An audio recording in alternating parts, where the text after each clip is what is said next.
So I hope you have completed my first video. Now it's time to discuss case 2 है ना. Case 2, if size difference between cation and anion is small, है ना.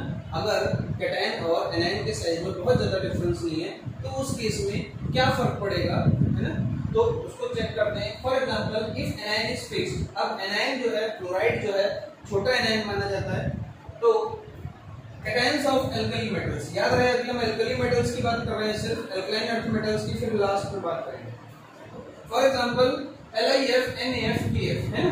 तो यहाँ पे fluoride fluoride fluoride एक छोटा anion है और यहाँ पे लिथियम सोडियम और पोटेशियम एक छोटा एनायन है. तो छोटा एनायन छोटा कैटायन, ठीक है. तो उसके बीच में कंपेयर करें तो ऑब्वियसली जैसे पहले किया था, again one more model calculation. Let us assume radius of anion is 1 angstrom and radius of cation is 1 angstrom. दोनों में ज्यादा डिफरेंस नहीं है. अब मान लो कि अगले वाले कैटायन का साइज थोड़ा सा ज्यादा है 2 एंगस्ट्रॉम, तो उससे फर्क क्या पड़ेगा. तो अगर मैं बात करूं percent change in lattice energy, तो formula you know very well, 1/1 + 1 है ना. 1/1 plus cation plus anion minus 1/1 + 2 divided by total 1/1 + 1 * 100. तो यहाँ पे आप देखो कि केवल 1 एंगस्ट्रॉम बढ़ने से लैटिस एनर्जी में चेंज आ रहा है 33.3%. But in the next case, when we talk about percent change in radiation energy, then by using this formula again 1/1 + 1/1 minus 1/1 + 1/2 divided by 1 + 1/1 + 1/1 into 100. तो आप यहाँ पे देख सकते हो this value comes out to be 25%. तो यहाँ पे फंडा बिल्कुल क्लियर है. लैटिस एनर्जी नीचे जाने पर, मतलब सॉरी कैटायन का साइज बढ़ने पर ड्रास्टिकली, मतलब ड्रास्टिकली तो नहीं, मतलब शार्प इंक्रीज हो रहा है, मतलब सॉरी डिक्रीज हो रहा है. 33% डिक्रीज है ना, ये भी डिक्रीज है. तो आप यहाँ पे देख सकते हो कंपैरेटिवली लैटिस एनर्जी साइज बढ़ने पे ज्यादा घटती है in comparison to hydration energy जो कि कम घटती है. तो आप ये समझ सकते हो जैसे जैसे कैटायन का साइज बढ़ेगा वैसे वैसे लैटिस एनर्जी ज्यादा घटेगी और हाइड्रेशन एनर्जी कम घटेगी. तो नीचे जाते तक हाइड्रेशन एनर्जी का मैग्नीट्यूड ज्यादा हो जाएगा और लैटिस एनर्जी का मैग्नीट्यूड कम रह जाएगा, क्योंकि साइज नीचे जाने पे हमारा क्या होता है, बढ़ता है कैटायन का.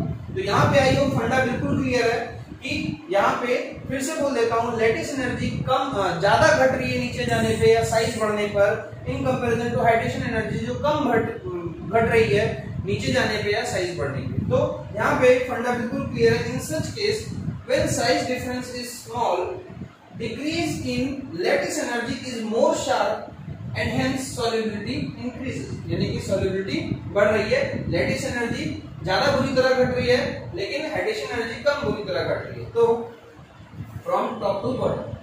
अब इन जनरल अगर बात करेंगे, इन जनरल, तो for salt of alkali and alkaline earth metals, ये इन जनरल है, ये आपको ऐसे ही पता होना चाहिए.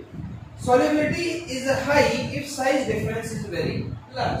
अगर साइज का डिफरेंस दोनों एनायन और कैटायन के बीच में साइज का डिफरेंस बहुत ज्यादा है तो जनरल केस में सॉल्युबिलिटी क्या होती है, हाई होती है. लेकिन अगर साइज दोनों का छोटा है, ज्यादा डिफरेंस नहीं है, तो उस केस में सॉल्युबिलिटी लो होती है. तो solubility is low if size difference is small. और अब अभी तक हमने ये सीख लिया कि टॉप टू बॉटम जाने पर, टॉप टू बॉटम जाने पे जिनके साइज में डिफरेंस ज्यादा है वहां पे डिक्रीज होता है सॉल्युबिलिटी टॉप से नीचे जाने पे, बॉटम पे. और अगर साइज डिफरेंस कम है तो नीचे जाने पे सॉल्युबिलिटी क्या होगी, बढ़ेगी. तो बिल्कुल सिंपल फंडा है. छोटा एनायन मतलब बड़ा anion means top to bottom जाने पर सॉल्युबिलिटी घटेगी, और अगर एनायन का और कैटायन का साइज ऑलमोस्ट सेम है तो नीचे जाने पे सॉल्युबिलिटी बढ़ेगी. तो ये एक छोटा सा फंडा है जिसको मैंने मैथमेटिकली समझाया है. तो आपको ये सब तो याद करने की जरूरत नहीं है, हम केवल सिंपल बातें डिस्कस करेंगे जो कि इसमें सेक्शन में हो जाएगा. तो as you know iodide sulphate एक बड़े एनायन है. तो बड़े एनायन है तो ऑब्वियसली कैटायन का डिफरेंस ज्यादा होगा. तो ज्यादा होगा तो ऑब्वियसली इनकी सॉल्युबिलिटी कंपैरेटिवली ज्यादा होती है ना. अब सॉल्युबिलिटी ज्यादा होती है लेकिन नीचे जाने पे क्या असर पड़ेगा, नीचे जाने पे सॉल्युबिलिटी घटेगी. ये अभी हमने पिछली वीडियो में हमने देखा था. सेम वही method, beryllium sulphate, magnesium sulphate, calcium sulphate, strontium and barium sulphate नीचे जाने पे सॉल्युबिलिटी घटेगी, क्योंकि आपने देखा था ड्रास्टिकली हाइड्रेशन एंथैल्पी में डिक्रीज हो रहा था, लैटिस एंथैल्पी में उतना डिक्रीज नहीं हो रहा था, तो नीचे जाने तक हाइड्रेशन एंथैल्पी का मैग्नीट्यूड कम हो गया होगा, लैटिस एनर्जी का ज्यादा रह गया होगा, तो ये नीचे जाने पे घट रहा है। अब अगर हम वैसे देखें तो साइज देखो तो लिथियम फ्लोराइड, सोडियम फ्लोराइड और पोटेशियम फ्लोराइड, अब यहाँ पे साइज डिफरेंस ज्यादा नहीं है, तो नॉर्मल अगर हम सॉल्युबिलिटी की बात करें तो नॉर्मली जितना ज्यादा साइज डिफरेंस रहता है उतना ज्यादा उसकी क्या रहती है, सॉल्युबिलिटी। तो यहाँ पे सॉल्युबिलिटी कुछ इस तरीके से होगी, तो लिथियम क्लोराइड से ज्यादा soluble sodium chloride than potassium chloride. Next is, अब हम इन सारी चीजों को भूल जाएंगे जो अभी तक हमने पढ़ा है, क्योंकि वो हमें मैथमेटिकल हमें याद नहीं रहेगा। हम केवल सिंपल टर्म्स यूज करेंगे जिसके थ्रू हमें, क्योंकि हमें आंसर निकाला, हमारे पास लेस देन 30 सेकंड्स है ना, और लेस देन 30 सेकंड्स में हम ये सारी चीजें यूज नहीं कर सकते, तो उसके लिए एक छोटी सी समरी जिसको आपको मेमोराइज करना है। Summary of solubility of alkali metals and alkaline earth metals. तो पहले हम एल्कली मेटल्स डिस्कस करेंगे, then alkaline earth metals discuss करेंगे। For example, first, when radius of anion is greater than radius of cation, that means larger anion, तो larger anion में simple है sulphate, chlorate, sulphide, chromate, iodide etc. solubility decreases from top to bottom। कैसे? ठीक है। अब यहाँ पे मैंने Li नहीं लिया है, LiI लिथियम आयोडाइड। अब ये मैं सोचना कि मैं भूल गया हूँ, लिखा नहीं है, इसका रीजन है जो कि बाद में समझाऊंगा। नेक्स्ट, लिथियम क्लोरेट, इसे पर क्लोरेट बोलते हैं, ये लिथियम पर क्लोरेट, सोडियम पर क्लोरेट, पोटेशियम पर क्लोरेट, रुबिडियम पर क्लोरेट एंड सीजियम पर क्लोरेट। तो पर क्लोरेट के केस में कहा गया, ये बड़ा एनायन है, और बड़ा एनायन में नीचे जाने पे सॉल्युबिलिटी घट। आई होप इसमें आपको कोई डाउट नहीं आ रहा होगा। नेक्स्ट, यहाँ पे KClO4 के बारे में मैं बताना चाहूंगा कि ये हाईली सॉल्युबल होते हैं। इसका आपको सॉल्वेबल प्रोसेस में भी सॉल्वेबल नहीं, एक और प्रोसेस है उसमें समझ में आएगा। ये स्पेरिंगली सॉल्युबल होते हैं, और ये वाले नीचे के थोड़ा काफी कम सॉल्युबल, तो ये जनरल है। When radius of cation and radius of anion has got almost similar size, then small anions like, मतलब कि अब यहाँ पे anion है fluoride, hydroxide, carbonate and bicarbonate, तो इन लोगों को हम मानते हैं छोटी anions की कैटेगरी को में। तो in such cases increases from top to bottom, अभी हम पीछे देख चुके हैं, टॉप टू बॉटम जाने पर इनका जो है सॉल्युबिलिटी बढ़ती है। तो देखो lithium hydroxide, sodium hydroxide, KOH, RBOH, CgMOH, ये देखो ये है हाइड्रोक्साइड्स, ये है हाइड्रोक्साइड्स। फिर कार्बोनेट्स की बात करें तो नीचे जाने पे अगेन कार्बोनेट्स की सॉल्युबिलिटी बढ़ती है, कार्बोनेट्स। और अगर मैं बात करूं बाइकार्बोनेट्स, क्योंकि H लगा हुआ है, तो lithium bicarbonate, sodium bicarbonate, potassium bicarbonate, rubidium bicarbonate and caesium bicarbonate, इसको बोलते हैं, यहाँ पे नीचे जाने पे सॉल्युबिलिटी बढ़ती है। तो मुझे लगता है आपको इतना समझ में आ गया होगा। अभी अगली स्लाइड में हम थोड़ा और इसमें चर्चा करेंगे।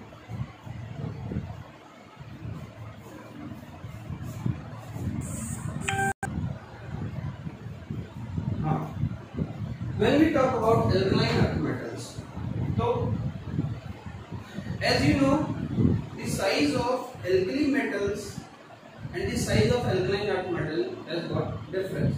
Alkali metals are larger in size, whereas alkaline earth metals are smaller in size. तो उस केस में थोड़ा सा चेंज हो जाएगा, बाकी मेथड वही है, बाकी तरीका वही है। When radius of anion is greater than radius of cation or large anions, ये डिफरेंस बहुत ज्यादा है। तो यहाँ पे आपको एक चीज समझनी है कि almost all anions except fluoride and hydroxide ion all are considered as to be big anions. तो यहाँ पे, अब वहां पे 4-5 थे, उस उधर वाले में 4-5 थे, लेकिन यहाँ पे केवल 2 हैं जिसको वो छोटा मान रहा है ना, क्योंकि यहाँ पे एल्कलाइन अर्थ मेटल का भी साइज क्या हो गया, छोटा हो गया। जैसे वहां पे बाइकार्बोनेट भी छोटा था, कार्बोनेट भी छोटा था, है ना, और क्या बोलते हैं फ्लोराइड तो था ही, हाइड्रोक्साइड भी था, बस यहाँ पे फ्लोराइड और हाइड्रोक्साइड बचा है, क्योंकि एल्कलाइन अर्थ मेटल का साइज एल्कली मेटल से कंपैरेटिवली छोटा है। तो बस इतना सा चेंज है। वो कह रहे हैं कि अगर साइज डिफरेंस ज्यादा है, मतलब इन दोनों को छोड़ के बाकी सबका साइज इससे बड़ा ही माना जाता है एनायन से। तो sulphate, sulphide, chlorate, carbonate, chromate या बाइकार्बोनेट, उन सब का साइज जो है वो क्या मानता है, बड़ा मानता है एल्कलाइन अर्थ मेटल के मुकाबले। तो उस केस में आपको मालूम है होता क्या है कि अलोंग द ग्रुप मतलब डाउन द ग्रुप क्या होगा, बड़े कैटायंस में जैसे कि बड़े एनायंस में जैसे कि सेम एल्कली मेटल्स में होता था वही अल्कलाइन अर्थ मेटल्स में है। बड़े एनायंस में और छोटे कैटायंस में जो सोल्युबिलिटी है डाउन द ग्रुप डिक्रीज होती है। तो मैंने देखो सिंपल लिखा है बेरिलियम सल्फेट, ये सल्फेट्स की है, ये सल्फाइड्स की है, नीचे जाने पे घट रही है, ये क्रोमेट्स की भी है, नीचे जाने पे घट रही है, और ये कार्बोनेट्स है जो कि नीचे जाने पर सोल्युबिलिटी घट रही है। तो आई होप ये आपको समझ में आ गया होगा। अब जब डिफरेंस ज्यादा नहीं है, ऑलमोस्ट सेम है, तो इसमें आप क्योंकि हमने छोटे केवल यही दो माने थे, बाकी सबको हमने बड़ा माना था, तो हम केवल इसके साथ चेक करेंगे। तो इसमें वही वाली कहानी है, जैसे जब साइज का डिफरेंस उसमें कम था तो सॉल्युबिलिटी नीचे जाने पे बढ़ रही थी, तो यही कहानी इसमें भी सॉल्युबिलिटी नीचे जाने पे बढ़ रही है। बेरिलियम हाइड्रोक्साइड, मैग्नीशियम हाइड्रोक्साइड और बेरियम हाइड्रोक्साइड। बस यहाँ पर एक एक्सेप्शन है फ्लोराइड्स के केस में। तो फ्लोराइड्स के केस में बेरिलियम फ्लोराइड मोस्ट सॉल्युबल होता है, जबकि इसे होना यहाँ चाहिए था beryllium fluoride, then magnesium, then calcium, then strontium और लास्ट में बेरियम। ये सबसे ज्यादा सॉल्युबल क्यों है, इसके लिए आपको रटने की जरूरत नहीं है, आपको मालूम है जितना ज्यादा छोटा आयन होगा उतनी ज्यादा उसकी हाइड्रेशन एंथैल्पी होगी, यानी कि उतने ज्यादा उसके चारों तरफ मॉलिक्यूल्स वाटर के क्या कर लेंगे, क्लींज बना लेंगे। तो सिंपल सी बात है, अगर मैं बेरिलियम की बात करूं तो अलोंग द ग्रुप मतलब कंप्लीट ग्रुप में सबसे छोटा है, और फ्लोराइड की बात करूं तो फ्लोराइड में सबसे छोटा आयन है। तो दोनों इतने छोटे आयन हैं कि जब ये हाइड्रेट होते हैं तो हाइड्रेट होते समय इतनी सारी हीट निकलती है कि BeF2 का क्रिस्टल टूट जाता है। तो ये एक लॉजिक था, इसको आपको याद मत करो, ऐसे समझ में आ रहा होगा। Beryllium fluoride most stable. Next, BeF2 is highly soluble because Be+2 and fluoride ion has very high hydration enthalpy due to their small size। अब यहाँ पर कई लोगों का क्वेश्चन आ रहा होगा कि BeF2 यहाँ लिया है तो BeOH और ट्वाइस क्यों नहीं लिया इसमें। तो सिंपल सी बात है कि भाई बेरिलियम भी छोटा है, फ्लोराइड भी छोटा है, लेकिन यहाँ पे बेरिलियम तो छोटा है, वो तो हाइड्रेशन एंथैल्पी ज्यादा होगी, लेकिन हाइड्रोक्साइड की इतनी ज्यादा एंथैल्पी नहीं होगी, तो इसलिए ज्यादा ये क्रिस्टल को तोड़ नहीं पाता। तो आई होप आपको समझ में आ गया होगा। अब यहाँ पे हमारा खत्म हो जाता है normal alkali metals and alkaline earth metals. अब हम डिस्कस करेंगे पी ब्लॉक, डी ब्लॉक के सॉल्ट और बेरिलियम के हैलाइड, उनकी सॉल्युबिलिटी को कैसे चेक करते हैं। उसके लिए हमें पढ़ना पड़ेगा फजान्स रूल। फजान्स रूल क्या है? फजान्स rule is the most important topic in your chemical bonding. In fact complete chemistry में सबसे ज्यादा इंपॉर्टेंट टॉपिक है फजान्स। तो उसे समझते हैं। फजान्स रूल, पोलराइजेशन इन आयनिक कंपाउंड्स। तो जनरली क्या होता है कि आयनिक कंपाउंड कौन होते हैं? आयनिक कंपाउंड वो होते हैं जिसमें दो आयन्स होते हैं और दोनों के बीच में डिस्टेंस होता है, चाहे कम हो चाहे ज्यादा, डिस्टेंस होता है। दोनों टच में नहीं रहते, दोनों के क्लाउड ओवरलैप नहीं करते, क्या रहते हैं, दोनों दूर दूर रहते हैं। लेकिन क्या हो कि ये वाला जो छोटा वाला कैटायन है वो क्या करे कि इसके जो बड़ा वाला एनायन है, जो एनायन तो हमेशा बड़ा होता है, कैटायन हमेशा छोटा होता है, तो जो कैटायन है अगर वो इतना छोटा है, उसका Z इफेक्टिव बहुत ज्यादा है, तो वो क्या करेगा, इसके जो इलेक्ट्रॉन क्लाउड है उसको अपनी तरफ अट्रैक्ट कर लेगा। तो यानी कि इसने उसे पोलराइज कर लिया, अपनी तरफ झुका दिया। अब झुकने से क्या हुआ कि इसके इलेक्ट्रॉन क्लाउड और जो बड़ा वाला एनायन है उसके इलेक्ट्रॉन क्लाउड के बीच में ओवरलैपिंग आ गई, है ना। तो ओवरलैपिंग होने से क्या होगा, जिसको हम Li को पहले हम आयनिक मान रहे थे, असल में तो वो निकला कोवेलेंट। कोवेलेंट क्यों? क्योंकि दोनों के इलेक्ट्रॉन क्लाउड क्या कर रहे हैं, एक दूसरे पे ओवरलैप कर रहे हैं, और यही फंडा था कोवेलेंट का। तो इस चीज को सबसे पहली बार फजान भाई साहब ने समझाया कि आप जिसको आयनिक मान रहे हो वो एक्चुअली आयनिक नहीं है, वो कोवेलेंट है। तो आपको याद होगा मैंने Li एक्सेप्शनली मैंने बोला था कि वो मैं बाद में समझाऊंगा, फजान रूल अब जाके आ रहा है। तो आपको मालूम होना चाहिए लिथियम आयन जो कि बहुत ज्यादा छोटा है और उसका Z इफेक्टिव बहुत ज्यादा होता है। तो लिथियम प्लस आयन और आयोडाइड आयन तो आपको मालूम है, तो मैंने छोटा बनाया, ये एक्चुअली और बड़ा होगा। तो इसका Z इफेक्टिव ज्यादा होने से क्या होता है कि इसके इलेक्ट्रॉन क्लाउड को ये अपनी तरफ पोलराइज कर लेता है। पोलराइज कैसे करेगा कि पहले ये सर्कुलर था, अब ये ओवर हो गया, तो ये कुछ देर बाद ये ना ये आपस में ओवरलैप करने लगे, ऐसे, है ना। तो ये जो इलेक्ट्रॉन क्लाउड है इनके आपस में ओवरलैप करने लगे, तो हुआ क्या कि जो आयोडीन के या आयोडाइड के जो इलेक्ट्रॉन क्लाउड थे वो डिस्टॉर्ट हो गए। डिस्टॉर्ट मतलब टूट गए या डिसबैलेंस हो गए। तो देखो, distorted electron cloud of large iodide ion has covalent character is introduced. अभी तक हम मान रहे थे कि छोटू कैटायन है और मोटू एनायन है, दोनों क्या होंगे, आयनिक होंगे, लेकिन दोनों के बीच में इलेक्ट्रोनेगेटिविटी डिफरेंस भी बहुत ज्यादा है। लेकिन हमने क्या देखा कि ये तो एक्चुअली कोवेलेंट निकला।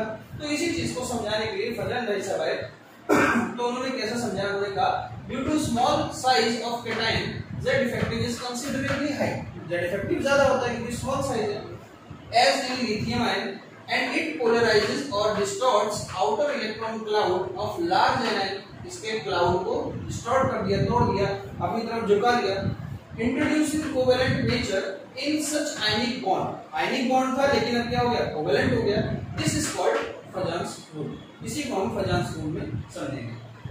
तो अब ये डिपेंड करेगा कि ये कितना ज्यादा पोलराइज कर सकता है, यानी कि कितना ज्यादा क्लाउड को अपनी तरफ अट्रैक्ट कर सकता है, जितना ज्यादा अट्रैक्ट कर पाएगा उतना ज्यादा कोवेलेंट नेचर होगा, कोवेलेंट मतलब दोनों के इलेक्ट्रॉन क्लाउड एक दूसरे पे ओवरलैप करने लगे। तो उस केस में आपको समझना पड़ेगा कि extent of polarization depends upon दो चीजें, पहला तो पोलराइजिंग पावर ऑफ कैटायन कि कितना ज्यादा उसकी पोलराइजिंग पावर है, और दूसरा उसकी पोलराइजेबिलिटी है ना, ये दोनों टर्म अभी लिख लो, बाद में समझ में आ जाएगा। तो सबसे पहले हम बात करेंगे पोलराइजिंग पावर ऑफ कैटायन या P2 है ना, पोलराइजिंग पावर। तो it is the ability of cation to polarize electron cloud of an ion, simply उसे अपनी तरफ पोलराइज कर लेना। Polarizing power of cation is directly proportional to charge on cation. अब जितना ज्यादा चार्ज होगा यानी पॉजिटिव चार्ज होगा या है ना, जितना ज्यादा पॉजिटिव चार्ज होगा उतना ज्यादा वो इलेक्ट्रॉन क्लाउड को क्या करेगा, अपनी तरफ अट्रैक्ट करेगा। तो पहला फैक्टर आपको समझ में आ जाना चाहिए, चार्ज ऑन कैटायन, और इनवर्सली प्रोपोर्शनल है 1 upon size of the cation. अब कैटायन जितना ज्यादा छोटा होगा Z इफेक्टिव उतना ज्यादा होगा, उतना ज्यादा वो उसे अट्रैक्ट कर पाएगा। तो दो चीज, एक तो साइज और एक उसका चार्ज, ये चीज आपको याद रखनी है। फिर अब मैंने एक और फैक्टर है जिस पर डिपेंड करता है, जिसको दूसरी वे में समझाते हैं हम लोग। Polarizing power also depends upon electronic configuration, electronic configuration पर डिपेंड करता है। Cations with pseudo inert configuration, pseudo means झूठा, यानी कि जो दिखता कुछ और है और होता कुछ और है, तो है ना, झूठे लोगों को स्यूडो लोग बोलते हैं। तो PP also depends upon electronic configuration. Cations with pseudo inert configuration, actually it seems it has got inert configuration, but actually it don't have. So inert configuration have greater polarizing power than the noble gas configuration. अब क्योंकि उस लोगों को लग रहा है कि उसके पास इनर्ट कन्फिगरेशन है, बट एक्चुअल में है नहीं, तो होता क्या है कि then the noble gas configuration with nearly small size, उसका साइज छोटा होता है, जबकि नोबल गैस का आपको मालूम है साइज बड़ा होता है। नोबल इनर्ट गैस कॉन्फ़िगरेशन का साइज सबसे बड़ा होता है, याद है हम वेल्डर वेल पढ़ते थे रेडियस। लेकिन यहाँ पे हमें लग तो रहा है कि इनर्ट है, लेकिन इनर्ट होता नहीं है, तो साइज छोटा होता है। अब साइज छोटा होगा तो क्या होगा, पोलराइजिंग पावर होगी एंड सेम चार्ज, और उसका चार्ज भी रहता है। तो ये दो चीज है जिसकी वजह से स्यूडो इलेक्ट्रॉनिक कॉन्फ़िगरेशन वालों की भी पोलराइजिंग पावर ज्यादा होती है। तो ये तीन फैक्टर अगर आपको याद है तो फजान्स रूल को समझने में थोड़ी आसानी होगी। अगली स्लाइड में देखते हैं कि फजान भाई साहब और क्या क्या कहना चाहते हैं।